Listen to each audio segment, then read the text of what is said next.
afternoon and welcome to Across the Fence. I'm Jolie Whitney. For over 20% of Vermont's roughly 650,000 residents are over the age of 65. This population now outnumbers children, and by the start of the next decade, Vermonters over the age of 65 will comprise a quarter of the population. Nationwide, approximately 10 million seniors are food insecure.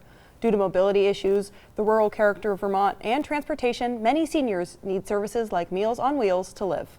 From Gilman to Guilford and everywhere in between, Vermont Senior Centers and Meals on Wheels are combining efforts to create a new organization, the Vermont Association of Senior Centers and Meal Providers, or VASCAMP.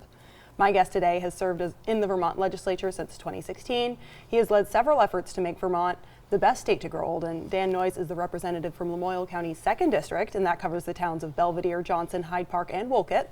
Representative Noyes, thank you for talking with me today. Well, thanks for having me, Jolie. And I should also mention you're the director of VASCAMP. I am. It's I've been there since last June. All right, and let's talk about senior centers and Meals on Wheels. How important are they in the state of Vermont? Yeah, well, they really are. They're kind of like a central place where older Vermonters can gather, can have access to services, a community meal, and especially with the rurality of Vermont and that companionship and having access to those in one central point is really, really important to communities across our state. And can you tell me what services these two organizations provide?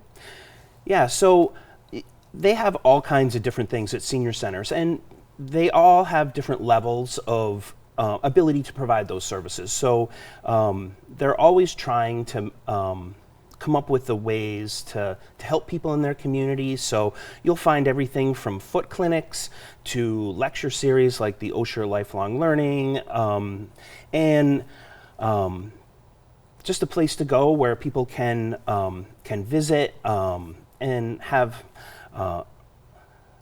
get produce. They have different produce pickup points around the state for people to get food, yeah. And what about Meals on Wheels? That's usually a delivery, right? Yeah, so a lot of the senior centers in rural Vermont will have Meals on Wheels will come out of the same senior center. So they'll have a commercial kitchen in there, and they'll have a chef and volunteers will come in and pick up the meals and deliver them out to the community.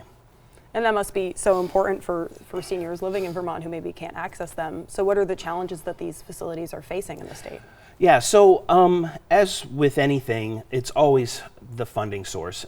We all have seen the cost of food going up, the cost to have employees, and to have someone who can engage volunteers. So when we look at how our funding comes from the Older Americans Act, which is the federal program that gives money to Meals on Wheels programs, it's about $2.65 a meal. On top of that, we have some state dollars that go into it, and then it's up to the Meals on Wheels programs to kind of raise the rest. So they'll run fundraisers or have, like chicken pie suppers and just ways to bring people from the community in there and they can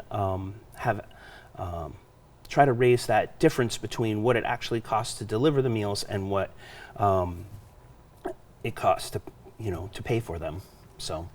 And of course, the legislature just came up with the Age Strong Vermont plan, which is to help create an age-friendly state. Yes. And how do these centers fit into that 10-year plan? Yeah, so over the past few years, we had the Older Vermonters Act, and what that did was it created a group of individuals from across all sectors of Vermont that provide services to older Vermonters, and they got together over the course of a couple of years and really had some deep discussions about, what do we have to do to make Vermont the best state to age in?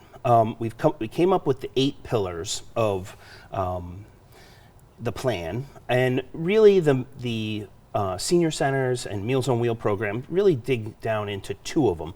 One of them, optimal health and wellness. And when you think about it, having access to a nutritious meal and exercise programs that are often run out of the senior centers, whether it's bone builders or Tai Chi, having community gather around those wellness programs is really important, and it allows people to interact with each other around their health and wellness. And then we also have these foot clinics, as I was talking about earlier, where people can come down and have somebody check out their feet, and it's almost like a pedicure. If it's hard for you to access that care, we're trying to put it together at a lot of the senior centers across the state, so people can make an appointment and come down and have someone check out their feet for them. The other one is social connection and engagement. So we think about work and volunteering, so there's a lot of volunteer opportunities that people can engage in at the senior centers, whether it's delivering Meals on Wheels or just helping with a congregate meal, all different types of volunteer opportunities to help these senior centers make ends meet.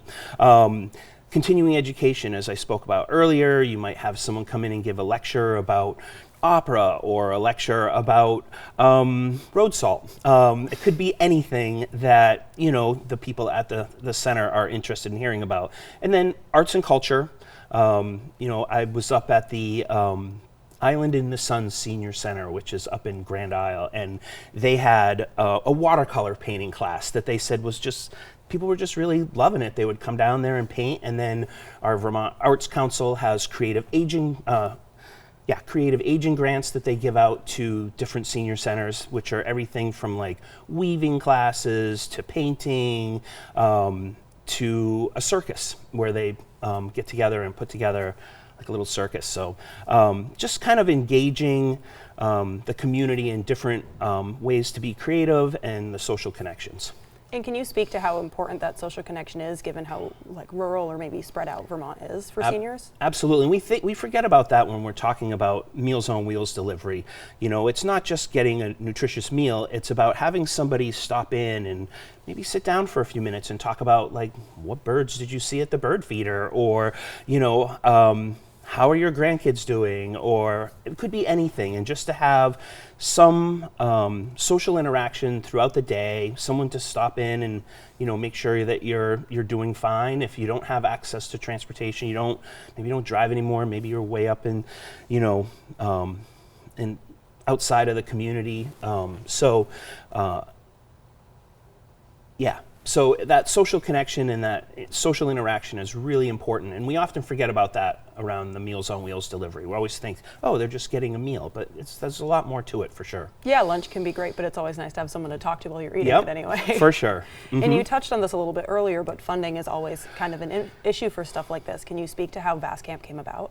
Yeah, so basically over the years, all of these little small nonprofits all are trying to figure out how to make it work. So a bunch of them got together and they said, wow, it'd be great if we could pool our resources, not financial resources, but kind of collective wisdom. Like, what are we doing to help make ends meet? It could be everything from, what are we doing for programming? What's working, what's not? And so they created this nonprofit called VASCamp, and they get together on a monthly meeting and talk about, it could be anything from, how do we tell our story? So storytelling, or it could be, how do we comply with adult abuse registry and making sure that our seniors are safe in Vermont. So it can be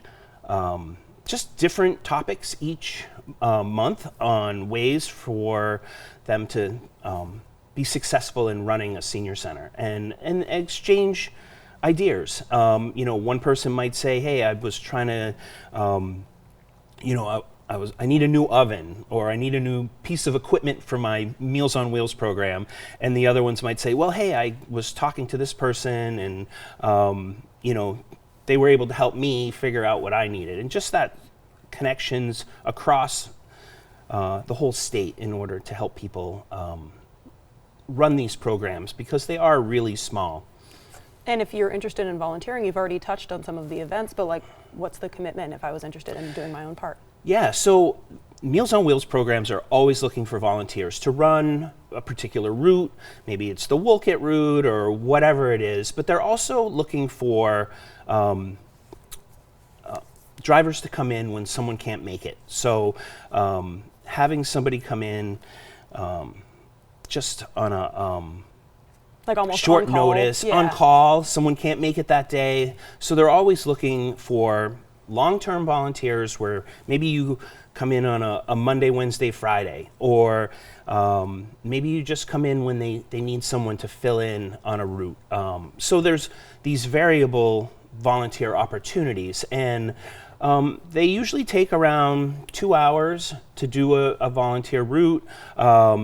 Typically, the people do the same route all the time, and they develop a relationship with the people they're delivering the meals to.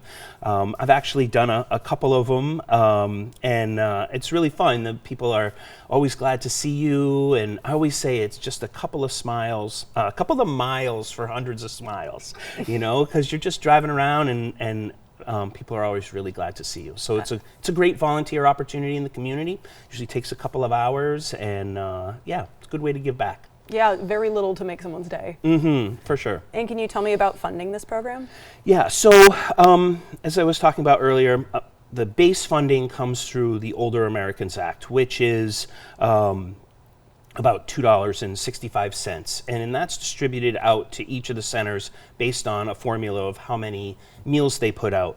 On top of that, last year we were able to get $1 million in Vermont general fund dollars, which works out about $1 so per meal, give or take. It's kind of a rough number, but so at $3.65 a meal, there's a long way before you get to the actual cost. So this year, what we're doing in the legislature is we're being able to use those state money to match through a Medicaid investment fund that we can use to draw down matching funds. So that will bump it up another $1, roughly. And so we're getting closer, but you know, a lot of these Meals on Wheels programs really need to take the time to go out and do the fundraisers. I'm sorry, I have to interrupt you. Can Yeah. you quickly tell us how to get in touch with them? And then unfortunately, we're almost out of time. Yeah, no worries. So if you want to, if you're looking for access to these services, you can call 1-800-642-5119, which is the senior helpline, and they will connect you with your local Meals on Wheels program. All right, thank you so much for joining us today. Oh, I'm glad to be here. Thanks. And thanks as well to everyone here behind the scenes at WCAX who makes this program possible. From all of us, have a good one.